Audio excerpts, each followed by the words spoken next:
안녕하세요. 스타119 임광목 대표입니다. 4월 25일 목요일 오후 3시 33분 장마감 유튜브 방송입니다.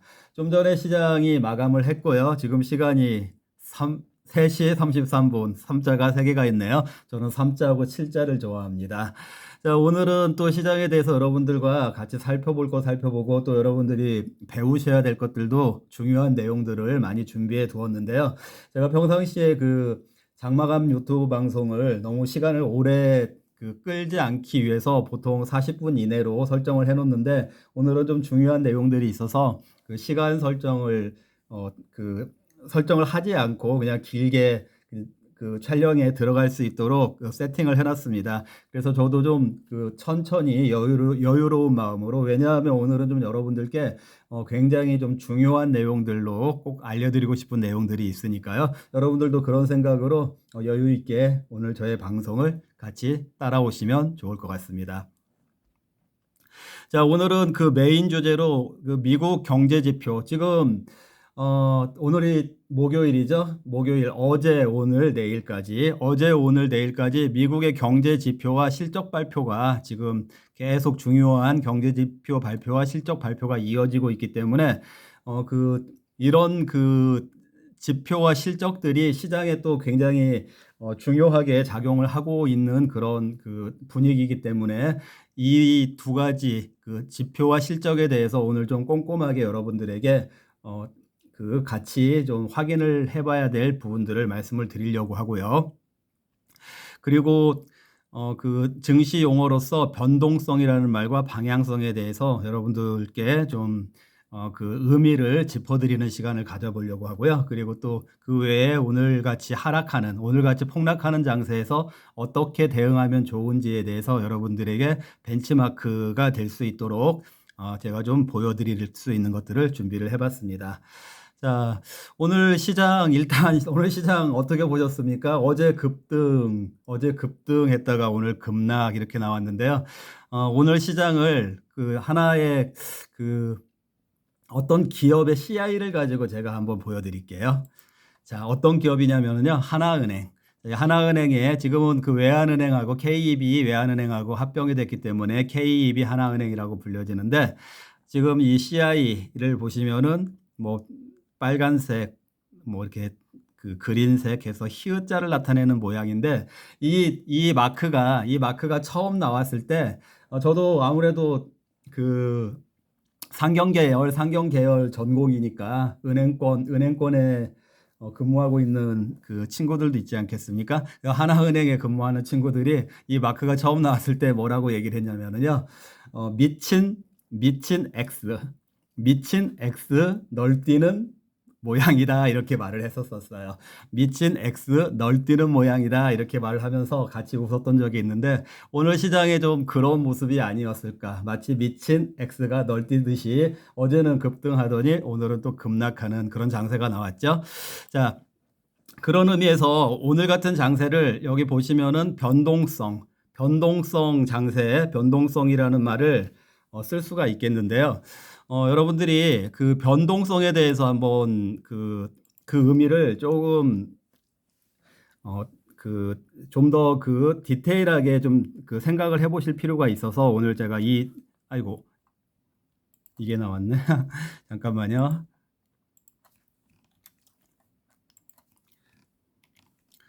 자, 이 용어에 대해서 먼저 말씀을 드리겠는데요. 우선 여러분들이 변동성이라는 말의 의미를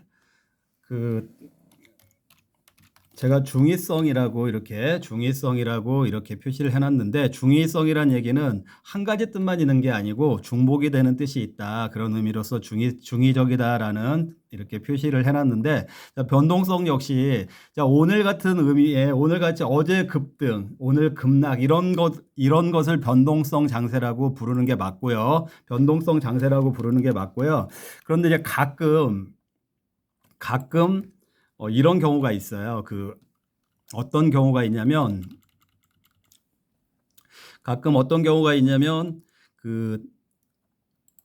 변동성을 하락 변동성, 상승 변동성이라고 구분을 해서 말을 하는 경우가 있습니다. 그래서 이런 경우는 이제 하락 변동성 장세, 상승 변동성 장세 이런 말이 있을 때는 여러분들이 이 변동성 장세라는 말하고 좀 혼돈이 오실 것 같아서 그 구분을 좀 하실 줄 알아야 된다라는 걸 말씀드리는데요. 하락 변동성 장세는 하락적으로 이 방향성을 가지고 있는 거예요. 여기 보시면 방향성이 있죠.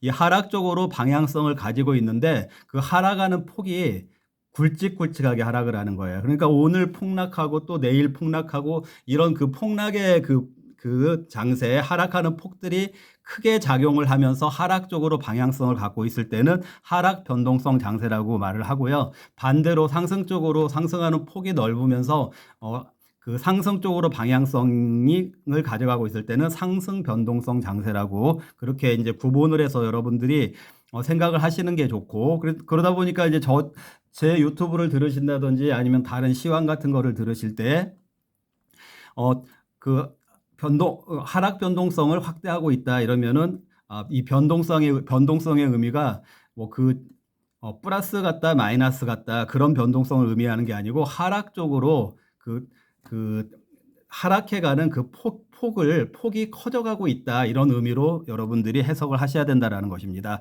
그럼 오늘 같은 경우에는 이 하락 변동성 장세, 상승 변동성 장세가 아니고요.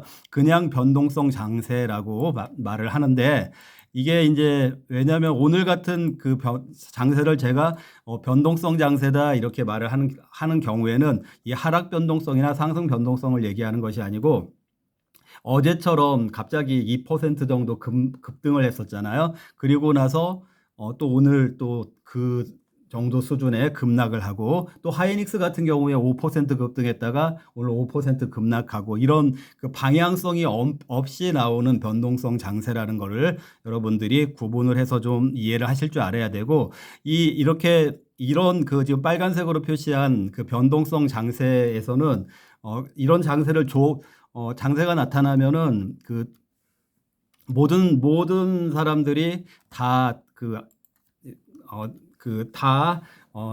싫어하진 않아요. 좋아하는 사람들이 있는데 이런 장세를 좋아하는 사람들은 옵션 투자자. 주가 지수 우리나라는 뭐 주식 옵션이 있긴 하지만 주식 옵션 같은 경우는 매매를 거의 많이 하지 않는다고 했잖아요. ELW 매매를 하시는 분들은 계시지만 이 옵션 투자자들은 이 변동성 장세를 굉장히 좋아합니다. 왜냐하면 위로 갔다 아래로 갔다 이런 게 반복이 되기 때문에 콜에서 수익 났다가 또 풋에서 수익 났다가 이 스위칭 전략을 쓸 수 있기 때문에 이런 변동성 장세가 나오면은 옵션 투자자들은 좋아하지만 일반적으로 이런 변동성 장세는 좀 전에 말씀드렸던 것처럼 이런 그 미친 X 널뛰기 같은 즉 좀 대응하기가 쉽지 않은 장세다 이렇게 여러분들도 그 피부에 와닿을 것입니다. 그런 의미에서 오늘 제가 이 변동성하고 방향성의 개념에 대해서 여러분들께 조금 명확하게 말씀을 드리고 싶었었고요. 자, 그럼 오늘처럼 이런 그 변동성 장세가 나왔을 경우에 옵션 투자자가 아닌 주식 투자자들 같은 경우에는 좀 도움이 되는 기분이 좋은 그런 사람들은 없었을까요? 있었습니다. 어떤 사람들이 있었을까요? 바로 저희처럼 무엇을 매수한 사람이요? 인버스. 제가 그제 말씀드렸었죠. 인버스 말씀드렸고 왜 인버스를 매수한 사람들이 이 변동성에서 웃음을 짓고 있는지 이 부분에 대해서 한번 설명을 드려보도록 하겠습니다. 자, 이 표를 한번 보시면은요. 그 월요일 날 제가 완연한 반등이 되려면은 세 가지 퍼즐이 맞춰져야 된다라고 말씀을 드렸었죠. 그런데 이런 퍼즐이 맞춰져야 된다라고 말씀을 드렸는데 이 월요일 날 같은 경우에는 세 가지 퍼즐이 한 개도 맞춰진 게 없었어요. 세 가지 퍼즐이 한 개도 맞춰진 게 없었었고 그리고 나서 화요일과 수요일 이틀에 걸쳐서 미국 증시가 반등을 했잖아요. 미국 증시가 반등을 하면서 이제 어제 그 이틀간의 미국 증시 반등이 반영이 되면서 한국 증시가 급등이 나왔었죠. 자, 그런데 제가 화요일 날 뭐라고 말씀드렸었죠? 코스피 2640에서 인버스. 자, 다시 말씀드릴게요. 코스피 2640에서 인버스를 매수를 했다라고 말씀을 드렸었잖아요. 자, 그렇게 하고 나서 이제 어제 그 한국도 갑자기 급등이 나왔잖아요. 지금 말씀드렸던 이 변동성이 나왔잖아요. 그러다 보니까 제가 어제 시황에서도 말씀드렸지만 저는 미국 증시 추가 하락에 어제 말씀드렸잖아요. 미국 증시 추가 하락. 그것도 어제 그 차트를 가지고 자세하게 말씀드렸으니까 그 방송 안 보신 분들은 어제 방송 보시면은 미국 증시가 어디까지 하락할 것인지 이거에 대해서 제가 나스닥 가지고 예상을 드려놓은 부분이 있으니까 그거를 참고하시고요.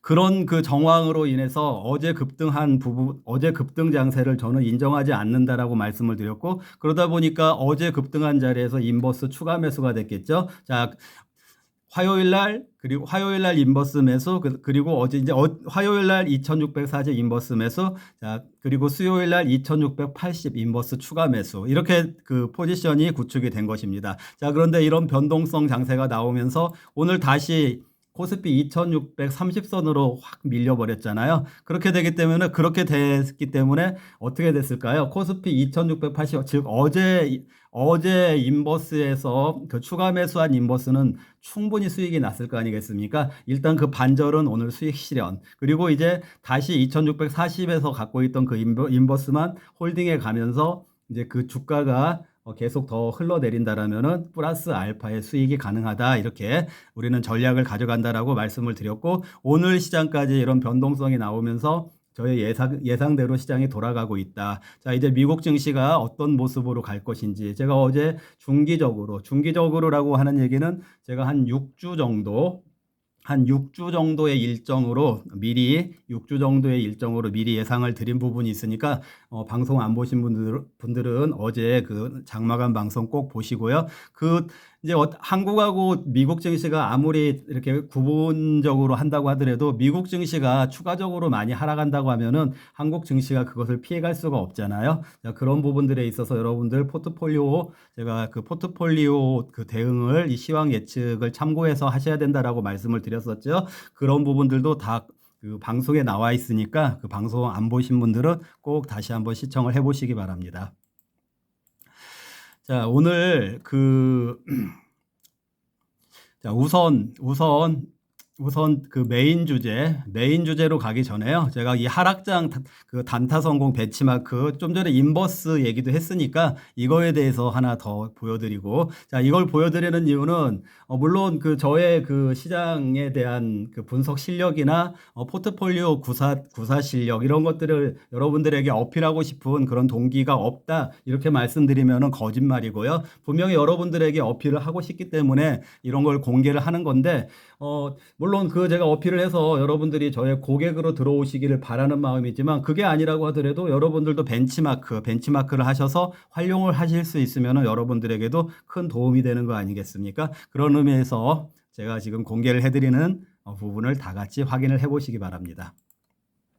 자, 어제 4월 24일로 돼 있죠. 이거 지금 핸드폰을 다 그대로 캡처를 한 거기 때문에 그 날짜들은 그 사실 그대로의 문자들이라는 거를 여러분들이 믿으셔야 되고요. 저는 이런 부분에 있어서 다 있는 그대로 말씀을 드립니다. 그리고 어제 4월 24일 날 이 문자 받으신 분들 몇 분 계세요.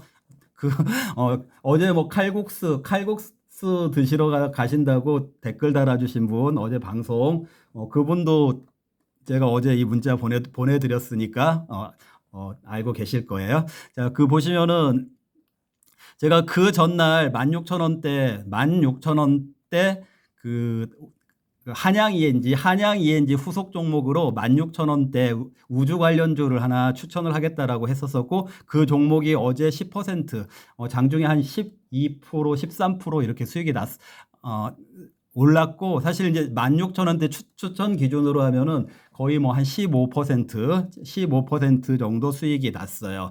어제 이제 그 종목이 수익이 났고, 그 종목은 그러니까 그 전날 추천해서 어제 수익이 났고, 이 종목에 이어서 제가 2만 원대 소재 기업을 진입하실 분들은 신청하세요 하고 이제 문자가 나간 거죠. 여기 오늘이라고 돼 있는 거는 어제 4월 24일 2만 원대 소재 기업 진입하실 분들은 신청하세요 하고 문자가 나갔는데, 자, 이거 실제적으로 매수하신 분 여기 유튜브 문이라고 제가 저장이 돼 있는 그 본명으로 저장을 안 해놨거든요. 이렇게 유튜브 문이 따옴표 이렇게 저장이 되어 있는 분인데 이분은 그 종목을 200주 매수했다라는 얘기겠죠. 2만 원대니까 뭐 300만 원은 아니 600만 원은 안 되고 500만 원 이상 되는 매수를 했겠죠. 네, 그리고 나서 제가 매도 시점 잡아드린다라고 말씀드렸고요. 자, 오늘 25일 날짜가 바뀌었죠. 자, 29,800원 반 파시는 게 정석입니다. 그럼 200주 중에 100주는 파시는 게 정석이란 얘기고 나머지 100주는 3450원 이상에서 알아서 정리하세요. 이렇게 오늘 장도 안 좋은데 바로 올라서 다행이네요. 바로 하루 만에 단타 수익이 났는데요. 그 종목 여기 보시면은 이쪽 뒤에 보시면은 소재라고 돼 있잖아요. 제가 2만 원대 소재 기업이라고 여기 그 종목 이름에 소재가 들어가니까 뭐뭐 소재가 되겠죠. 2만 원대 소재 기업인 거 아실 수 있고 오늘 4월 25일 날 고가가 정확하게 3450원. 자, 제가 3450원 이거 미리 예상을 드린 거예요. 근데 고가가 역시 3450원까지 하루에 6.47% 급등이 나왔다라는 거 여러분들이 벤치마크를 하실 수가 있습니다. 자, 그리고요, 이제 일단은 제가 오늘 이 하락장에서 수익이 나는 인버스하고 그리고 이렇게 시에 맞는 종목을 추천했기 때문에 장이 안 좋았지만 왜냐면은 시에 맞다는 얘기는 장이 안 좋아도 일단 갈 길은 1차적으로는 가려고 노력을 하거든요. 시장이 너무 안 좋으면은 가고 싶어도 눌릴 수밖에 없는데 이제 그래도 어느 정도 자기들이 가야 될 길이 있으면은 그 시장 무시하고 가는 종목들도 있거든요. 자, 이런 종목들은 그런 일정대로 움직였다 이렇게 이해를 하실 수가 있을 것입니다. 자, 그리고 이 표를 한번 보십시오. 제가 오늘 사실은 이제 중요한 얘기가 이 메인 주제들 중에 이 경제 지표하고 실적 얘기 그리고 여러분들 공부 차원에서 반드시 좀 알아두셨으면 싶은 그런 내용이기 때문에 오늘 이 내용을 메인으로 해서 말씀을 드리려고 하는데요. 지금 이제 미국 증시가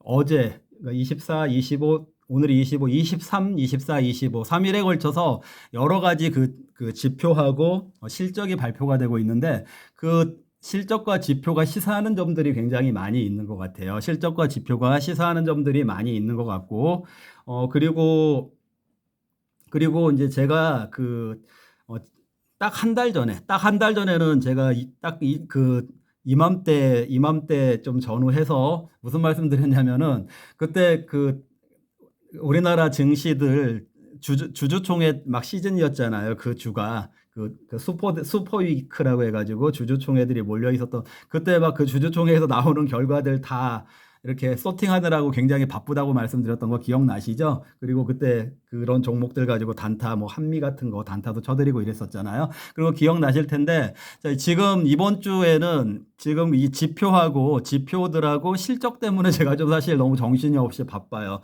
왜냐하면 이 종목들을 또 주주총회 같은 경우에는 한국 종목들만 신경을 쓰면 되는데 이 실적은 또 미국 종목들까지 같이 신경을 써야 되니까 그렇게 좀 장중에 많이 정신이 없이 바쁘게 요즘 보내고 있는데 자, 우선 오늘 밤에 GDP가 발표가 될 거예요. 근데 GDP는 아마 예상보다 미국 말씀드리는 거예요. 예상보다 약간 좋게 나오든지 아니면은 예상하고 비슷하게 나오든지. 그런데 이제 미국에도 애널리스트들이 있을 거 아니겠어요? 근데 미국에 있는 애널리스트들도 보니까 말이 안 되는 얘기를 하는 사람들이 좀 많이 있더라고요. 그 사람들도 어쨌거나 사람이니까 말이 안 되는 얘기들을 하는데 그 말이 안 되는 얘기들 중에 하나가 이 GDP가 제가 아마 좋게 나오든지 예상대로 나오든지 한다고 했잖아요. 그런데 이 어떤 주장을 하냐면은 이 GDP가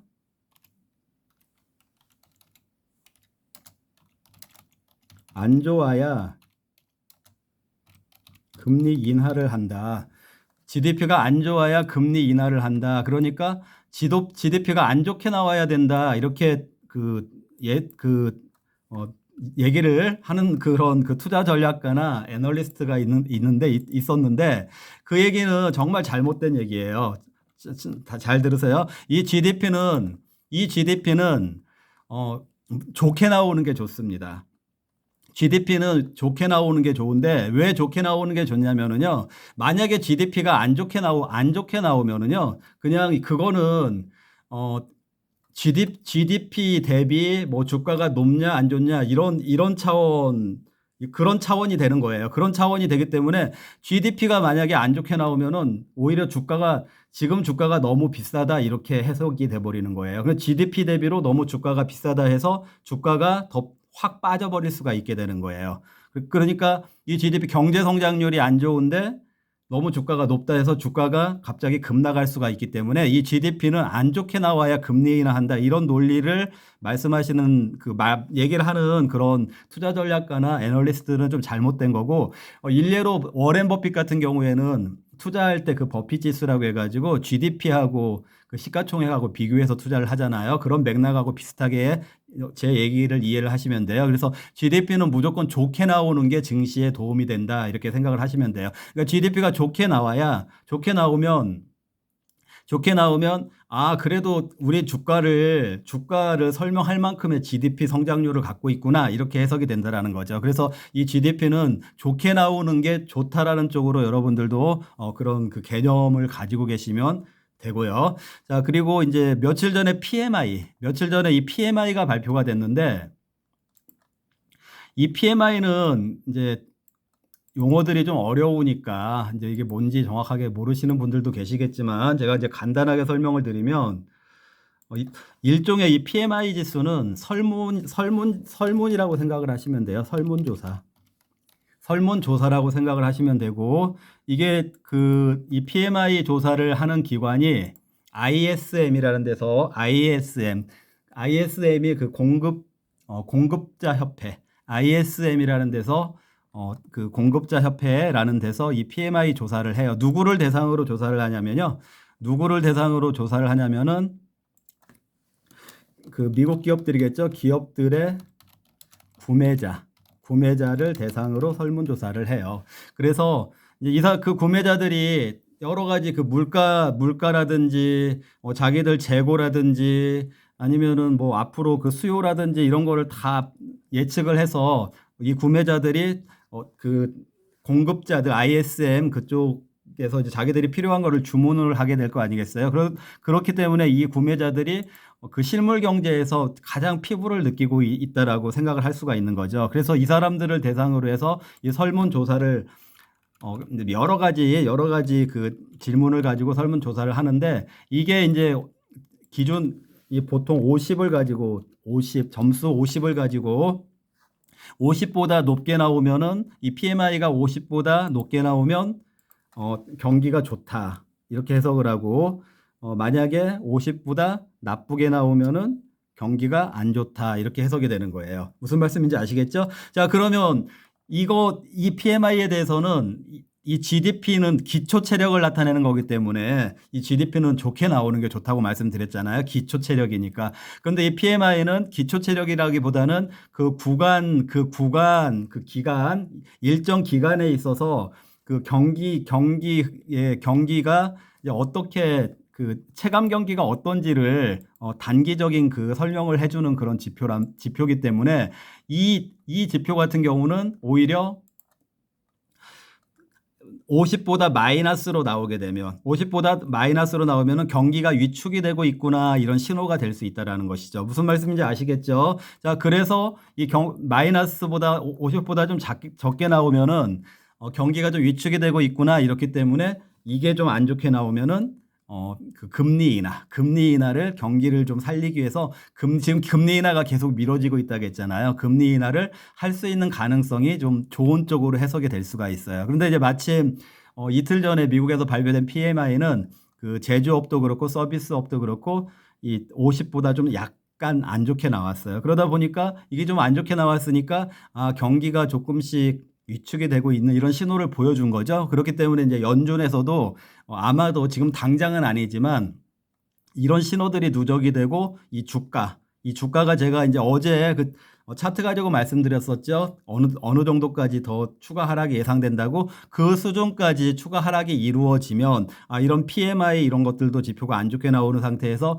이 주가가 추가 하락까지 이루어지면 거기에서 아마 이 금리 인하 카드가 좀 이제 강하게 나오면서 실제적으로 미국의 금리 인하가 단행되는 시점이 되지 않을까. 그러니까 그때부터가 본격적인 또 이제 미국 증시가 다시 강세장으로 전환이 되는, 즉 조정 장세가 완전히 마무리되는 그런 지점이 되지 않을까. 저는 그렇게 예상을 하고 있고 그 지점을 어제 차트 가지고 설명드렸던 것처럼 한 6주 정도, 향후 6주 정도 그 기간 정도로 기간 조정 또는 가격 조정을 예상한다라고 말씀을 어제 드렸으니까 영상 안 보신 분들은 어제 영상 꼭 보시도록 하시고요. 그리고 이제 오늘 저녁에 오늘 밤이겠죠. 미국에서 PCE 이것도 그 세 가지 물가 지표 중에 하나라고 했잖아요. CPI, PPI, PCE 이거 그 소비자 지출 그 물가 부문인데 이건 역시 이건 뭐 여러 차례 설명드렸던 것처럼 물가가 낮게 나와야 되죠. 지금 연준에서는 2%대로 떨어져야 된다라고 하고 있으니까 이게 낮게 나오는 게는 낮게 나와야만 주가에 긍정적인 거죠. 근데 이게 만약에 또 지난달처럼 별로 둔화가 되지 않은 것처럼 나온다고 하면은 또 금리 인하 그 시기에 관련해서 주가가 상승할 수 있는 모멘텀으로 작용하지 못하니까 이 결과들은 이제 오늘 저녁에 발표된 거 확인을 해보고 또 제가 내일 그 코멘트를 해드리도록 하겠고요.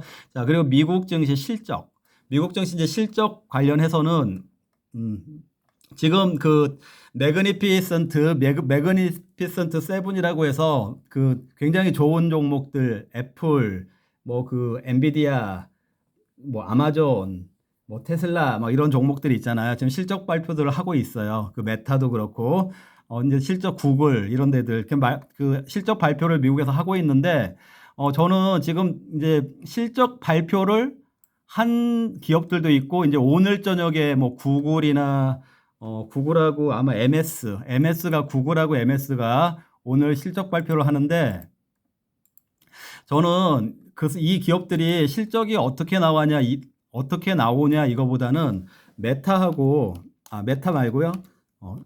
그 구글하고 MS가 이제 오늘 밤 내일 새벽에 이제 실적 발표가 되는데 만약에 얘네들이 그 수익성이 좋지 않게 나오면 이거 저 어떻게 나올지 전혀 모르겠어요. 근데 만약에 잘 들으세요. 만약에 얘네들이 수익성이 좋지 않게 나오면 시장이 좀 요동을 칠 수가 있어요. 여기서 시장이 요동을 칠 수 있다라는 얘기는 어떤 관점이냐면은 이 구글하고 MS의 그 주가 상승에 동인이 됐던 거는 AI거든요. 무슨 얘기인지 아시죠? 이 구글 제미나이 있잖아요. 그리고 MS 빙 그 MS는 그 오픈 AI의 챗 GPT 기반으로 해서 그 MS의 그 소프트웨어 프로그램들의 AI를 다 깔아줬으니까 만약에 그 매출은 증가를 했는데 수익성이 좋지 않게 나오면은 이 AI로 인해서 그동안에 주가가 많이 올랐어요. MS는 애플보다 1위로 올라갔잖아요. 이 AI 그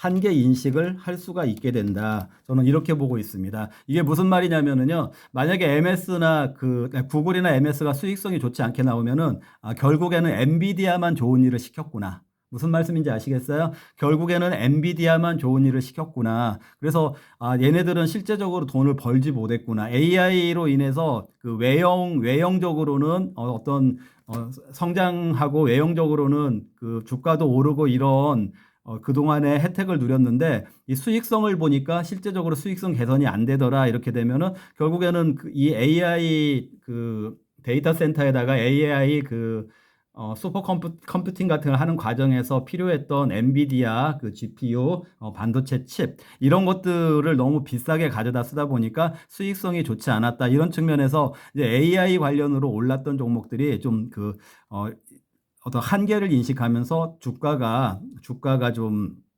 조정을 받을 그런 빌미가 될 가능성이 있다. 그래서 저는 그런 측면에서 구글하고 MS의 오늘 실적 발표를 그런 측면에서 한번 지켜보려고 지금 생각을 하고 있다라는 거 여러분들이 이해를 하시면 될 것 같고요. 제가 그 실적 관련해서 좀 또 추가적으로 좀 굉장히 중요한 거 좀 두 기업을 같이 한번 말씀을 드릴게요.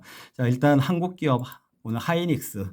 자, 잘 들으세요. 하이닉스. 제가 뭐 하이닉스 미워하는 건 아니지만 하이닉스 저 오늘 실적 보고 상당히 괜찮게 봤어요. 하이닉스 실적 보고 상당히 괜찮게 봤는데 여기 보시면은 작년 1사분기 3조 원이 영업이익이 3조 원이 적자잖아요. 그러니까 이 얘기가 무슨 얘기냐면은 작년 이맘때까지 자기도 월급 주고 나면은 3조 원이 적자였다 그 얘기예요. 그 회사 월급 주고 나면은 3조가 적자였다. 이게 2, 4분기에도 이랬었죠. 3, 4분기도 이렇게 했다가 4, 4분기에 3,400억 흑자로 돌아서니까 전체적으로는 이렇게 적자임에도 불구하고 그때부터 하이닉스 주가가 막 오르기 시작한 거예요. 무슨 얘기인지 아시겠죠? 자, 그런데 이게 만약에 이번에 오늘 발표된 1, 4분기 실적이 2조 8천억 이렇게 발표가 됐는데 만약에 이것마저도 뭐 몇천억이었다든지 혹은 아니면은 뭐 마이너스였다든지 0이었다든지 이랬다 의미 있는 숫자가 플러스의 숫자가 안 나왔다라면은 완전 그동안에 SK 하이닉스의 주가가 한 거의 2배 가까이 올랐잖아요. 그거는 정말 말도 안 되는 사기질이었다 이렇게 되는 거잖아요. 그런데 저는 오늘 이 실적을 보면서 그래도 그 하이닉스가 실적을 많이 개선을 시켰구나. 그래도 그 시가총액 2위 기업으로서 그 좀 일시적일지 모르지만 그동안의 주가가 그렇게 그 시장에서 평가를 받을 만한 이유가 있었구나. 이렇게 마이너스 3조까지 분기에 갔던 기업이 이렇게 그 플러스 3조 가까이 나왔으니까 그래서 그동안의 주가 상승에 대한 어느 정도의 명분이 있는 실적이 나왔다라는 측면에서 저는 이제 그 하이닉스에 대해서 오늘 실적은 긍정적으로 보는 거고 자, 그런데 이제 문제는 잘 들으세요. 그런데 문제는 이런 데서 보시는 것처럼 그 하이닉스가 제가 그 흑자와 적자를 너무 왔다 갔다 한다라고 말씀드렸잖아요. 삼성전자는 그렇지 않거든요. 근데 하이닉스는 흑자 전환됐다, 다시 적자 전환됐다, 막 이런 것들을 그 과거부터 그런 경험들이 많아요. 그러다 보니까 이렇게 이 두 분기 연속 영업이익이 흑자가 나왔다고 해서 이거의 지속성에 대해서 좀 더 두고 봐야 된다라는 그런 우려가 있는 것이고 그런데 이제 그 오늘 이 발표와 함께 2, 4분기 전망에 대한 것도 나왔는데 2, 4분기 전망도 뭐 이 수준 이상으로는 나올 거다라고 전망을 하고 있는 것 같더라고요. 그런 부분에서 그 전망이 맞다라면은 저는 이제 긍정적으로 보는데 자, 지금부터 정말 잘 들으셔야 되는 것인데 문제가 어제 그 하이닉스 주가가 5% 급락을 했었잖아요. 아니, 급등을 했었잖아요. 그런데 오늘 이 실적 발표가 됐는데 5% 급락을 했어요. 어제 급등을 했고 오늘 제가 보기에는 실적 오늘 서프라이즈 괜찮은 실적이었는데 이 5%그 주가가 급락을 했는데 이거를 어떻게 해석을 해야 될까에 대한 고민을 말씀드리려는 거예요. 오늘 주가, 오늘이죠.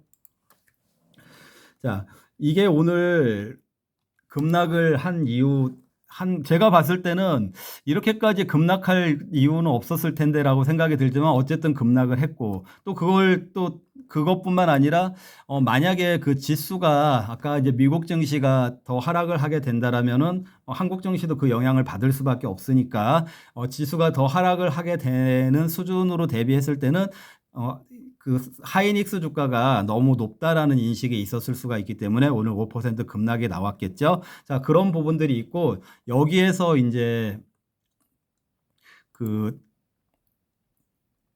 또 한 가지 여러분들이 개념을 알고 가셔야 되는 부분이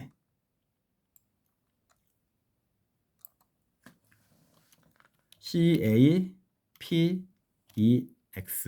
자, 카펙스라고 하고요. 이것이 예전에 한번 다루었던 것 같은데 이건 자본적 지출이라고 말을 해요. 자, 자본적 지출이라고 말을 하는데 얘네들이 오늘 다 실적도 좋게 발표하고 전망도 좋게 발표한 것까지는 좋았는데 문제는 이 자본적 지출을 좀 더 늘려야 된다라는 발표를 더 했어요. 자, 그 얘기는 이 자본적 지출이라는 거는 미래의 비용 증가라고 비용으로 떨어야 되는 부분이거든요. 미래에 비용으로 떨어야 되는 부분이 되는데 비용으로 떨어야 되는 그런 부분이 되기 때문에 이 자본적 지출이 뭐 거의 보니까 지금 2조 8천억 이렇게 2조씩 해가지고 1, 4분기, 2, 4분기, 3, 4분기, 4, 4분기까지 이 정도가 유지가 된다고 하면 영업이익이 그러면 거의 뭐 한 10조 정도 된다고 볼 수 있잖아요. 3조, 3, 4분기하고 4, 4분기까지. 그런데 얘네들이 오늘 발표한 거가 자본적 지출, 올해 1년간 자본적 지출로 써야 되는 것도 거의 한 이 영업이익 다 더한 거하고 비슷하게 써야 된다는 식으로 발표가 됐어요. 자, 그 얘기는 무슨 얘기냐면은 영업이익은 발생하지만 결국에 이 자본적 지출 비용 처리를 하게 되면은 단기 순이익은 크게 늘어날 수 있는 여지가 없다라는 그런 측면이 되는 거잖아요. 그러니까 영업이익까지는 낮지만 단기 순이익이 많이 날 수 있는 상황은 못 된다라고 받아들여질 수가 있어요. 이 자본적 지출 때문에요. 그래서 이 자본적 지출이 늘어나는 부분들이 예를 들어서 경기가 굉장히 안 좋은데 잘 들으세요. 이 자본적 지출이 갑자기 늘어나는 어, 그 긍정적으로 인식이 되는 경우는 어떤 경우냐면요. 경기가 굉장히 안 좋고 주가도 많이 빠졌는데 예를 들어서 삼성전자가 올해도 이 자본적 지출을 작년하고 똑같이 유지하겠다라고 발표를 하는 거예요. 그러면 삼성전자 되는 정도 되는 회사에서 그런 발표를 하면은 삼성전자가 이렇게 그 설비 투자 쪽으로 이렇게 그 자본적 지출을 쓴다는 얘기는 반도체 경기가 이제 괜찮아지려나 보다 이런 해석이 될 수가 있어요. 그래서 그때부터는 그 반도체 경기가 좋아진다라고 생각하고 삼성전자 주식을 사도 되거든요. 그게 작년 연말 정도 그 시점이 됐던 거죠. 그 삼성전자 제가 그 사도 된다라고 계속 이제 6만 원대에도 말씀드렸던 그 시점이 되는 건데 지금은 이제 그 주가가 어느 정도 SK 하이닉스 같은 경우에는 주가가 이미 많이 올라 있는 상태에서 이 자본적 지출이 늘어나는 걸 발표를 했잖아요. 그러니까 물론 이 자본적 지출이 늘어난다는 얘기는 자기들은 투자해서 설비 투자 많이 해서 그 가동률 같은 거를 앞으로 가동률이 증가하는 거를 대비하겠다 이렇게 긍정적인 해석도 가능하겠지만 이미 주가가 너무 많이 올라 있는 상태에서 이 얘기는 올해도 그러면 영업이익은 이렇게 증가하지만 단기 순이익은 별로 증가하지 않을 수 있겠다 이런 식으로 부정적으로 해석이 될 수가 있다라는 거죠. 그러니까 얘네들이 오늘 발표할 때 자본적 지출을 기존의 수준에서 유지한다 이렇게만 말했어도 아마 오늘 하이닉스 주가가 급등을 했을 수도 있는데 얘네들이 오늘 자본적 지출을 예정했던 것보다 한 2, 3조 정도 더 늘릴 거다 이렇게 얘기를 했거든요. 그렇기 때문에 이게 부정적으로 작용을 해서 일단 오늘 5% 급락이 나왔다라는 것을 여러분들이 이해를 하시면 되겠습니다. 자, 비슷한 사례가 미국에서도 있습니다. 자, 잘 안 보이시겠지만 이건 오늘 새벽이죠. 오늘 새벽에 미국이 그 장 마감하고 나서 장 마감하자마자 그 메타 아시죠? 그 페이스북 그 메타가 실적 발표를 했는데 실적도 역시 이 메타의 실적은 서프라이즈였어요.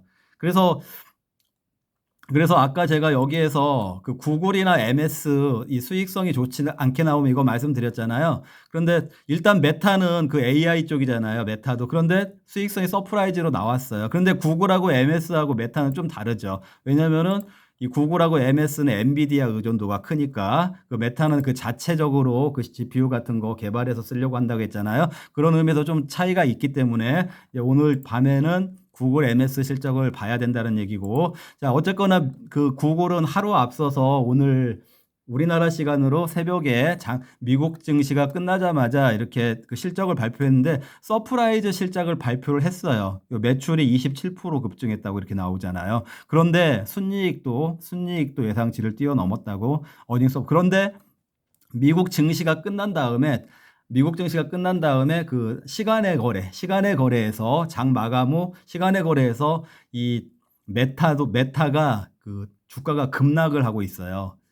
그러니까 그게 이제 본장에서 얼마나 반영이 될지 모르겠지만 메타가 이 실적 서프라이즈를 발표해 놓고 나서 급락을 하는데 이 메타 역시 아까 이 하이닉스가 이 카펙스 지출 늘린다고 말한 것처럼요. 이 메타도 어떤 발표를 했냐면은 서프라이즈를 냈는데 뭐라고 얘기를 했냐면은 인공지능 AI 로드맵을 지원하기 위해서 인프라 투자를 계속 가속하려고 한다. 그러다 보니까 얘네들도 그 자본 지출 카펙스의 돈을 더 늘리겠다라고 발표를 한 거예요. 그래서 얘네들도 그렇게 되면은 영업이익이 많이 늘어났지만 단기순이익이 별로 안 늘어날 수 있다 이런 반영이 되면서 일단 시간에서는 메타가 지금 시간의 주가에서는 급락을 하고 있다. 이런 맥락도 이 하이닉스하고 정말 비슷한 맥락으로 여러분들이 그 주식에 대해서 고찰을 하시면 될 것 같고요.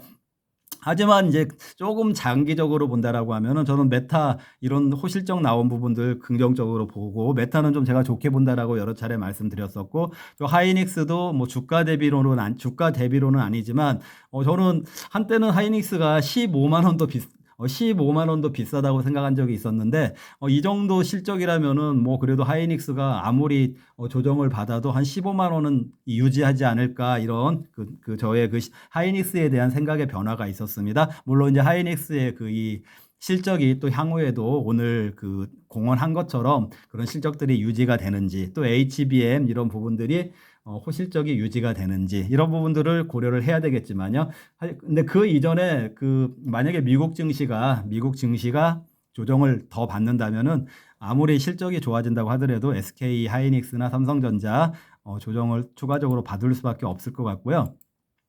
이 리마인드 한번 제가 해드릴게요. 제가 여기서 보시면은 보이시나요? 네. AI하고 반도체에서 주도주 측이 변화하고 있으면 시사한다라고 했잖아요. 그럼 만약에 이번에 조정 오게 되고 이런다면은 이 AI하고 반도체에 대해서 그 주도주 축이 변하기 때문에 하이닉스나 삼성전자도 좀 주도주 역할을 일단 하지 못할 수가 있겠죠. 장세 영향으로 인해서요. 미국 증시가 이제 나스닥이 일단 더 조정을 받는다라는 전제 하에서 말씀드리는 거예요. 그렇게 이제 제 예상대로 나스닥이 추가적으로 조정을 많이 받게 된다라고 하면 삼성전자나 하이닉스는 일단 나스닥에 끌려갈 수밖에 없으니까 그래서 주도주가 이제 AI하고 반도체에서 다른 축으로 좀 이동을 하는 것 같다라고 예상을 드리는 거고 제가 그런 축으로 인해서 지난번에 XR하고 우주 말씀드렸었죠. 근데 이번에 공교롭게도 XR하고 우주 테마가 최근 이번 주에 강하게 형성이 됐잖아요. 그래서 대형주 중에서도 제가 픽업으로 뽑았던 종목이 많이 올랐죠. 거의 한 15%, 며칠 사이에 15% 정도 급등을 했고, 그리고 어제 그 한양 ENG 후속으로 16,000원대 사자라고 했던 그 종목도 하루 만에 거의 15% 올랐다고 했잖아요. 이런 식으로 그 주도주의 축이 바뀌었다라는 거. 그런 종목들을 이제 여러분들이 주목을 하셔야 되고 그리고 재무 일정이 분명해야 된다. 재무 일정이 분명해야 된다는 얘기는 재무 일정이 분명하면 시장이 지수가 많이 급락을 한다고 하더라도 이 재무 일정 때문에 다시 복원되게 되거든요. 그래서 재무 일정이 분명한 종목을 그 포트폴리오에 넣는 게 좋고요. 그리고 가급적이면 지금 그 변화하는 거시 상황에 우호적인 종목을 가져가는 게 당연히 좋겠죠. 그러니까 제가 이번 미국 증시가 조정이 온다고 하더라도 무차별적으로 다 같이 폭락하는 장세는 아닐 거라고 했잖아요. 이런 맥락에 있는 종목들은 덜 빠지고 기회에 따라서는 상승으로 예를 들어서 막 시장 자체가 하루에 한 2%씩 폭락하는데 거기서 혼자서만 막 앞으로 나가면 너무 눈에 띄고 이상해 보이잖아요. 그런 정도가 아니고 어제 말씀드렸던 것처럼 어느 정도의 그 기간 한 6주 정도의 기간에 마일드하게 기간 조정과 가격 조정이 병행이 되는 그런 흐름의 조정 장세라면은 충분히 이런 종목들은 플러스 시연이 가능하니까 이왕이면은 제가 다시 한번 리마인드를 해드리는데 고점을 이미 찍은 종목들 있잖아요. 그 좌표상으로 고점을 이미 찍은 그런 종목들은 반등을 하더라도 그게 고점까지 올라가지는 못하는 반등이니까 그 반등을 이용해서 그 포트폴리오 비중을 축소해라. 그렇게 말씀드리잖아요. 그런 종목들의 대표적인 것이 SK 하이닉스 그런 종목들이죠. 그래서 여러분들은 혹시라도 전고점을 돌파할까 하고 들고 가시는 포트폴리오가 있으실 거예요. 그런데 기존의 한 2달, 3달 전에 그렇게 많이 올라가지고 고점을 형성한 종목들은 아무리 지금 추가적인 호재가 아직 발표 안 된 게 있다고 하더라도 절대 못 올라갈 확률이 제가 보기에는 85% 이상입니다. 85% 이상이니까요. 거기까지 올라가겠지 그런 기대 갖지 말고 적당하게 포트폴리오 비중을 줄이시거나 매도하시는 게 좋다라는 거. 그리고 이런 종목들 이제 긴 매집이 완성된 이 얘기는 이제 시작되는 종목들이에요. 상승. 이런 종목들로 바꿔 타면 안전하고 수익도 크고 얼마나 좋습니까? 그런 포트폴리오 참여를 여러분들이 같이 하시면 좋을 것 같고 매번 제가 오늘도 그렇지만 뭐 저번에 얼마나 어려운 장세였습니까? 총선. 그런 상황에서도 다 빠지는 장세에서도 포트폴리오 종목들 하루에 또 수익 급등하게 그런 종목들 구사해드렸잖아요. 그런 실력들 보여드릴 때마다 뭐 뻔하게 할 걸 그랬다 뭐 이런 얘기하는 의미가 없잖아요. 그런 거 말고요. 그런 형식적인 반응 말고 실질적이고 실천적으로 참여를 하셔가지고 정말 여러분들이 이 유튜브를 통해서 수익을 좀 저하고 관계를 통해서 수익을 많이 냈으면 좋겠다 이런 말씀을 제가 다시 한번 강조를 해서 말씀을 드리는 것입니다. 자, 아마 어제 그 급등장세에서 또 기대감이 있으셨던 분들은 어제 급등한 것보다 하이닉스가 어제 5% 빠지고 어제 5% 오르고 오늘 5% 빠지면은요 어제 오른 것보다 같은 5%라고 하더라도요 어제 오른 것보다 떨어진 게 더 크게 됩니다. 무슨 말씀인지 아시죠? 왜냐하면 올라갔을 때는 그 숫자 자체가 크기 때문에 거기서 5%면은 떨어지는 숫자가 더 커지게 되니까요. 자, 그래서 아마도 어제 상승을 기대하신 분들은 오늘 하락이 더 뼈 아프게 느껴지지 않았을까 이런 생각이 들고요. 저는 그런 의미에서 우리 종목들 중에는 그렇지 않았다라는 거 아까 문자 주신 분들 그리고 구독자 중에서 이 저희 스탁119 사이트 그 회원으로 전환되신 분들도 계세요. 그런 분들은 그래도 종목이 확실히 다르구나 이런 것들 많이 생각하는 하루가 아니었을까 그렇게 생각을 합니다. 자, 여러분들 구독 아직 안 하신 분들은요 구독 눌러주시고요. 오늘 내용이 유익하셨으면 좋아요도 부탁드리고요. 저 이제는 여러분들한테 많이 시청해 주세요. 많이 시청해 주세요. 이런 얘기 안 하려고 해요. 제가 가만히 생각을 해보니까 시청을 하시는 분들이 도움을 받는 건데 내가 왜 그 많이 시청하는 거에 연연하지? 그래서 좀 저도 가벼운 마음으로 이제 말씀을 드리려고 하니까요.